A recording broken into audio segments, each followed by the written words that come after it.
റമദാന് സ്പെഷ്യലായിട്ട് ഫ്രൂട്ട്സും വെർമിസെല്ലിയും ഇട്ട് ഒരു ഡ്രിങ്ക് കുടിച്ചാലോ? 1 കപ്പ് പാൽ ഒഴിച്ചു കൊടുക്കുക. 1 കപ്പ് വെള്ളം കൂടി ഒഴിച്ചു കൊടുക്കുക. തിളച്ച പാലിലേക്ക് 1/4 കപ്പ് വെർമിസെല്ലി ഫ്രൈ ചെയ്തിട്ട് കൊടുക്കുന്നുണ്ട്. നല്ലോണം വെന്ത് വരുമ്പോൾ 4 ടേബിൾ സ്പൂണ് മിൽക്ക് മെയ്ഡ് ഒഴിച്ചു കൊടുക്കാം. 2 ടേബിൾ സ്പൂൺ പാലിലേക്ക് 1 ടീസ്പൂണ് കസ്റ്റാർഡ് പൗഡർ ഇട്ട് നല്ലോണം ഒന്ന് മിക്സ് ചെയ്ത് വയ്ക്കാം.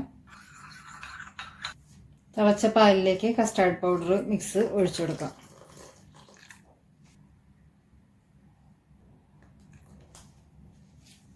തിളച്ച് വരുമ്പോൾ ഫ്ലെയിം ഓഫ് ചെയ്ത് ഇതിലേക്ക് എടുത്ത് വെച്ചിരിക്കുന്ന പഴം 1 കപ്പ് കട്ട് ചെയ്തിട്ട് കൊടുക്കാം.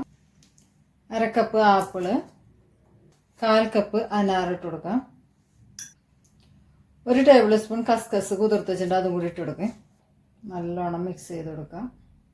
ആൽമണ്ടിൻ്റെ ചെറിയ പീസസും കൂടി ഇതിന് മുകളിൽ ഇട്ട് കൊടുക്കുന്നുണ്ട്. അപ്പോൾ എല്ലാവരും ഈ റംദാനായിട്ട് ട്രൈ ചെയ്ത് നോക്കണേ.